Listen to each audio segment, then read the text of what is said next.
Eu sou Paulo Augusto Nascimento Lacerda, também sou estudante de Direito e estou na TV Relacionamento.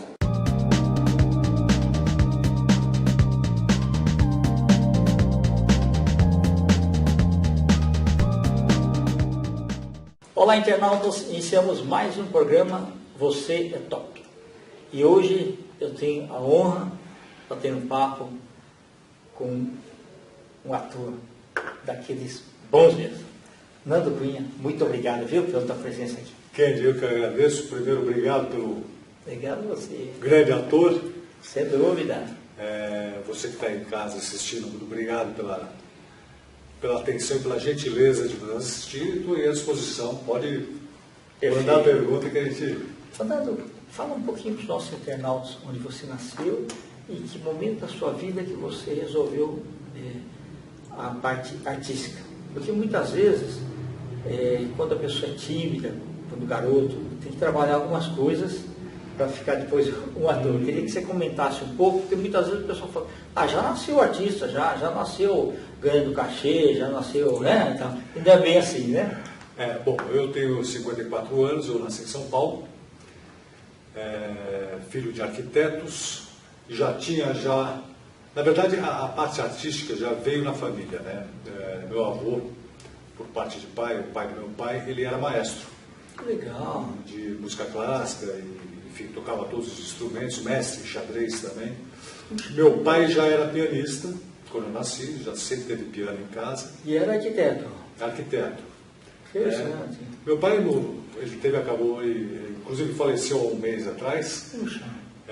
Tá com o nosso pai. Sim. E ele era um cara assim que a gente, quando criança, a gente já, outros tempos, né, gente, anos 60, a gente já escutava música clássica em casa, chorinho, MPB. Então, essa veia artística, pelo menos em mim, porque todos nós em casa temos alguma coisa artística. Meu irmão é pianista e guitarrista, só que ele não atua como artista. Ele é um exímio musicista também, mas atua na área de intercâmbio cultural. Bacana. E meu pai é arquiteto, minha mãe é arquiteta, meu pai é pianista. E eu, aos 14 anos, fui para o lado da bateria. Já de criança, eu já sabia que eu queria fazer alguma coisa no ramo da arte, porque eu imitava Elvis Presley, que legal. Eu era criança, brincava na frente do espelho, gostava de fazer outras caras, de me disfarçar.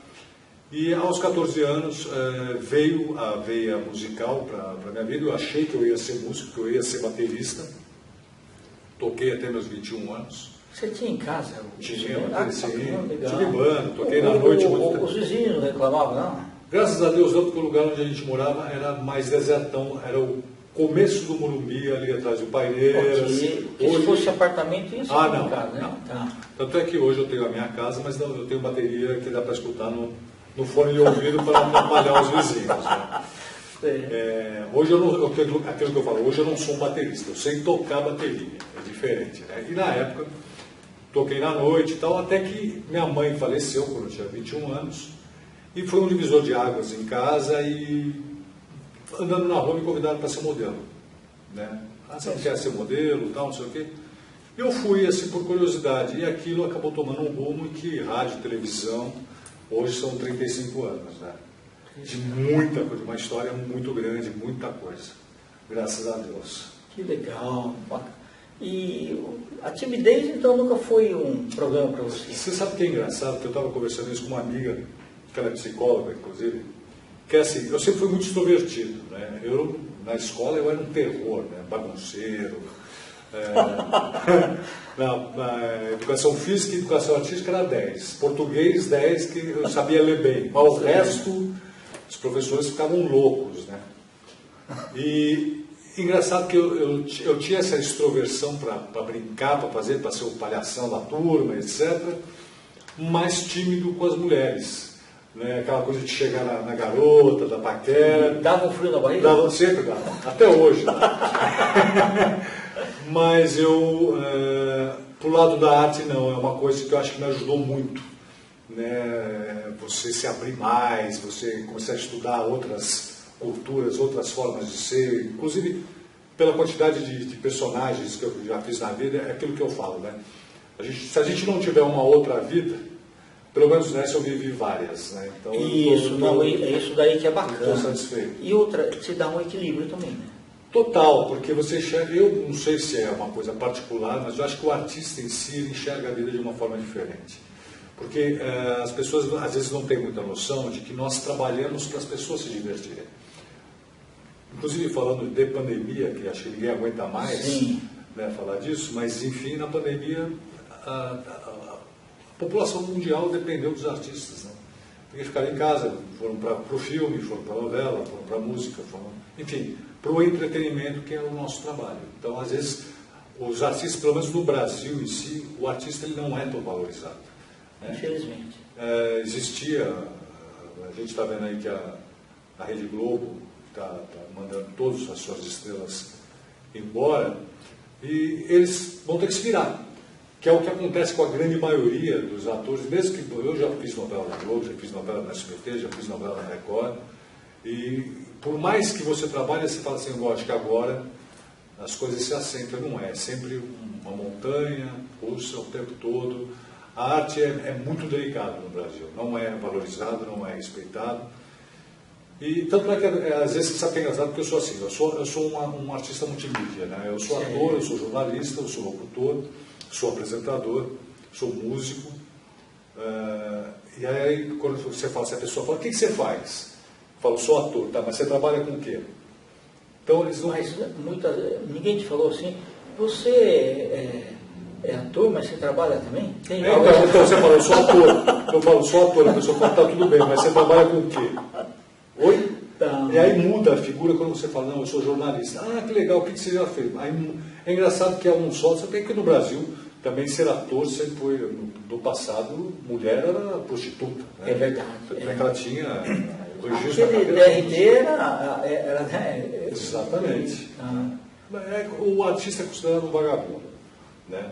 Porque acha que não tem que estudar, quer dizer, tem alguns que têm talento nato, nascem para aquilo e se desenvolvem, né?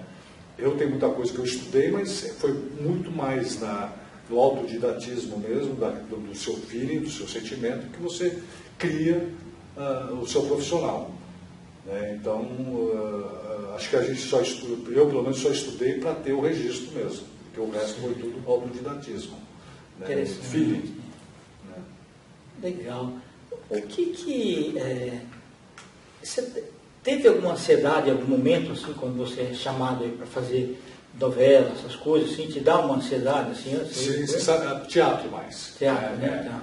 Porque você chama o quê? Um mês de antecedência? Não, depende. Do grupo que eu estou hoje, que é a Amo... Mas às vezes chama 2, 3 meses antes, né, para ensaiar. Então, por exemplo, a Amo Entretenimento, que é o grupo que eu trabalho hoje, que é dirigido brilhantemente pelo Alan Moraes e com a co-direção do Eduardo Moreno, eles fazem assim. Ele me chama, Nando, eu quero fazer um espetáculo assim, assim, assim. Olha, a gente tem 20 dias de ensaio. Ixi. E aí já vamos ver? Já vamos direto para o teatro.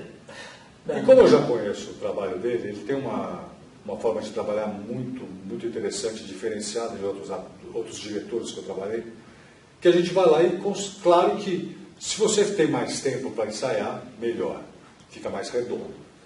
Mas por isso que ele chama sempre os rato velho para fazer. Tá, mas ele deve ter uma metodologia tem. mais ou menos de quebra-cabeça, de encaixe, sim, né? Exatamente. E aí flui. Porque assim, eu acho que quando o quebra-cabeça não está completo, é difícil, porque você não sabe coisa que você depende do outro e você fica preocupado se o outro não vai fazer de acordo. Porque é um relógio, né? Todo mundo precisa estar sincronizado, porque são as deixas. E tem um tempo de começar e tem um tempo de terminar. Tanto é que quando eu conheci ele, me chamou para fazer uma leitura para o Paulo Estevam, da visão psicografada pelo Chico Xavier, que é um livro de 500 páginas. E a gente condensou isso, através do Nicolato, para um espetáculo de 1h40. Sendo que eu faço as duas fases do Saulo de Tarso, que é o Saulo de Tarso, depois Paulo de Tarso, onde eu fico com 1h40 no texto, no palco. E ele falou assim, a gente tem 23 dias para fazer esse espetáculo. Você quer aceitar? E não tem teleprompter na Não, tudo. E eu estava. Foi assim, um desafio. Eu gosto de desafios. Você falou de frio, da ansiedade, né? Eu acho que eu não chamaria como ansiedade. A ansiedade é na hora que você vai entrar no palco. Vai dar certo, você não vai, né? Você fica naquele. A Fernanda Montenegro, a gente já conversou umas 3 vezes. E ela fala uma coisa que é isso mesmo. O dia que acabar o frio na barriga, esquece que você muda de profissão, porque o frio da barriga é o que te move. Né? É essa ansiedade que dá. Mas eu gosto do desafio. Legal. Aqueles, por exemplo, 5 minutos antes de tocar, são angustiantes? Antes de tocar. Não, angustiante não, mas é uma sensação assim, que ao mesmo tempo é desconfortável, mas eu acho que é exatamente a situação de você estar desconfortável, seja em qualquer situação na vida, que é o que te move. Porque quando você está confortável, você relaxa e as coisas tão ruins ou boas podem acontecer com você de qualquer jeito. É mais ou menos como se você estiver andando na rua escura à noite. Se você estiver relaxado, alguém vai te pegar. Se você estiver alerta, você vai estar sempre pronto para o inesperado. Que o teatro é muito inesperado, porque é ao vivo. Não é que nem você vai fazer uma novela, que se você errar, você grava de novo, e etc. Né? O teatro você não pode errar. Pode, mas é que a gente tem técnicas que a gente dá aquela disfarçada e passa por cima. Né? Ok. O teatro eu fui radialista há muito tempo, trabalhei em rádio muito tempo. Ok. E o rádio te dá uma escola que é do improviso. Porque na rádio você não pode deixar passar nenhum respiro. Né? Pelo menos antigamente, quando eu trabalhei 10 anos em rádio, era na época que você era uma nave, né? Então era capucheiro, LP, CD, MD, MDV, enfim, e você tinha que tudo no papel, né? E você dominava aquela nave. Então era muito mais. Hoje não, é um computador, você vai lá e vai clicando e vai locutando. E hoje o rádio é a cores, né? É. Exatamente, também, é vista, né? E naquela época, você, por exemplo, dava algum buraco ali que você não podia deixar passar, porque tinha rádio escuta na época, você tinha que improvisar. Então você tem que ficar lá entretendo o público enquanto estava consertando aquele erro, você vê que empacava, enfim. E isso me deu uma escola muito grande como ator para teatro, porque às vezes você esquece texto, isso é humano, né? Por mais que você esteja com o texto decorado, chega uma hora que dá branco. Né? Que é engraçado porque às vezes você está olhando para o outro ator, você sabe aonde que vai ser a deixa dele, mas você fala, o que eu tenho que falar agora? Qual que era a parte do texto mesmo? Aí você vai, a hora que chega é uma mágica, o negócio vem. Né? Então, teatro é fascinante por causa disso, porque te desafia o tempo todo. Né? Quando você está ali em cima do palco, você está sendo desafiado. Por quem está te avaliando e pelo teu próprio trabalho, pelo teu próprio crivo crítico também. E aquele é o momento da verdade. Né?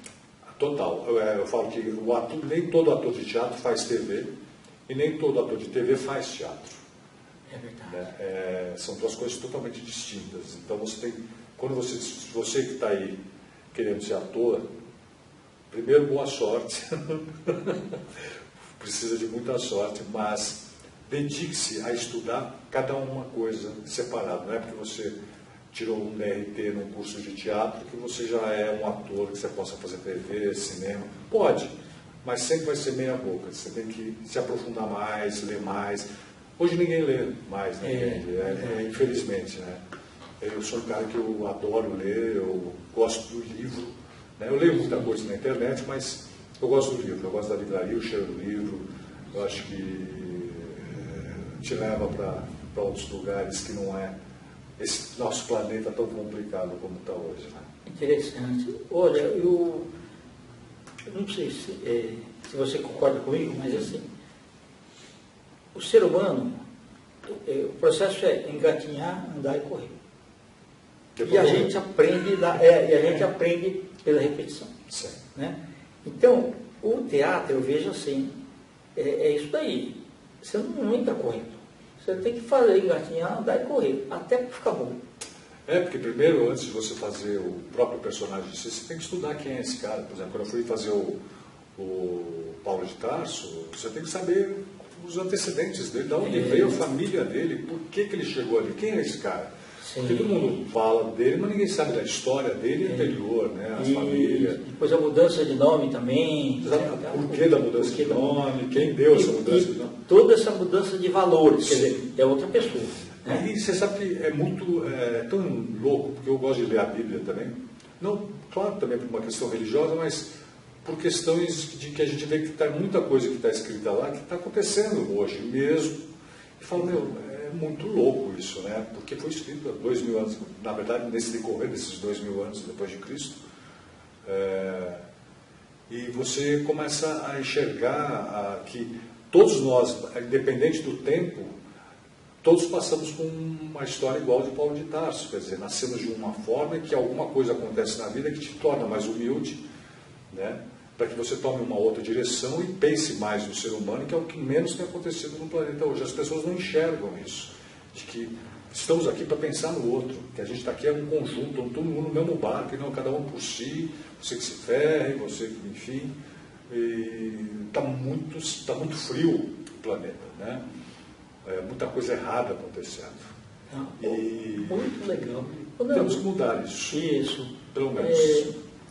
O que eu tenho, pelo menos, acompanhado, assim, os artistas, de modo geral, teatro, cinema, TV, aqueles que não enveredam por drogas, alcoolismo e tal, no normal, o trabalho que eles fazem de viver vários personagens é uma terapia para eles. Não precisa ficar indo tanto a psicólogos, assim, a ter algumas terapias alternativas, porque ele, basicamente, em cada personagem que ele vivencia, ele tem um processo de autocura. Eu li uma coisa assim, você concorda mais ou menos? Tem muita coisa que a gente fala no teatro que é assim, o teatro é terapêutico, mas ele não é uma terapia. Tá. Você não pode usar ele como uma muleta de terapia para você como ator. Ele é terapêutico pela forma como você faz, né? Que você desopila, você entra é uma outra sintonia. Quando você entra num personagem, você tem que decorar um texto gigante, onde você tem que acreditar primeiramente naquele texto para que passe a verdade, né? Que não fique o Nando representando um personagem. Sim, quando as pessoas vão no teatro ou vai ver numa novela alguma coisa, que é o que acontece muito hoje, que é você vê os atores antigos, o Antônio Ramos, o Antônio Fagundes, Tarcísio, que morreu também. Você pega aqueles atores antigos, você vê a novela e você não vê o ator. Principalmente, para mim, hoje o Tony Ramos é um dos melhores atores da atualidade. Assim, né? Ele faz um papel, no começo da novela você vê que é ele, mas depois, no decorrer da novela, é impressionante como não é mais ele, é o personagem. Tá. Ao contrário dos atores novos, atrizes novas, que você vê, por exemplo, o Cauã, o Giannichini, o Caio Castro, são bons atores. Só que você vê o ator representando um personagem. Certo, é diferente. Na minha opinião, pelo menos é na minha opinião. Tá. Né? Eu vejo isso também com a Fernanda, apesar da Fernanda Montenegro ser uma deusa do teatro, hoje ela ficou tão grande que qualquer personagem que ela faça, você vai ver a Fernanda Montenegro fazendo um personagem. É verdade. Né? Não que ela, imagina, ela é uma rainha, só que ela ficou tão grande que não existe mais papel à altura dela. Ela sobressai sobre o papel. Né? E a gente está falando da terapia, né? Isso vai de ator para ator, Kenny. Eu acho que você usar como uma coisa terapêutica para você ficar mais leve, ficar mais tranquilo, ótimo. Mas tem atores que acabam incorporando tanto aquele personagem que ele acaba se achando aquele personagem, que é aquele que a gente chama de... É verdade. E ele sobe a estrela, ele se acha tão poderoso quanto e acaba vendo que não é, e isso acaba dando um conflito dentro dele, que ele vai para a droga. Que ele precisa compensar isso de alguma forma que faça ele sair daquela realidade dele, que ele vê que ele não é. Quer dizer, é um conflito muito grande. O ego é muito difícil de trabalhar. Né? Porque você não pode achar que você foi aplaudido, que você é melhor que todo mundo. Você só foi aplaudido pelo seu trabalho naquele momento. Ali, saiu dali andando como um ser humano, como outro qualquer. Você não é mais que ninguém por isso. Eu só tive a sorte de conseguir, nesses 35 anos, viver da arte. né, e sobreviver dela. E pretendo continuar Tá certo. assim, né? Ô, Nando, nós estamos em tantos finais, eu quero que você volte outras vezes Voltarei, vamos sempre fazer. que tiver novos trabalhos, tá? Por favor. Eu queria que você deixasse seus contatos. Tá. Redes sociais, né? Facebook é Nando Cunha, é Nando, são 2 N's, é uma frescura. Por favor. O Instagram é @Nando Cunha Multimídia e meu site é www.fernandoFCaldeira.wix.com/Nando Cunha. Aí é com N só. Perfeito. Tá bom? Muito obrigado. Eu que agradeço, Kendi. Tá ótimo. É um sucesso para você, para o seu programa. Igualmente. Você tem pessoas muito interessantes que vêm aqui. É uma delícia assistir o teu programa, porque ele é rápido, leve e muito informativo. Obrigado pela audiência. Com os agradecimentos, então, a esse grande ator, Nando Cunha, nós finalizamos mais um Você é Top. Um grande abraço e até a próxima.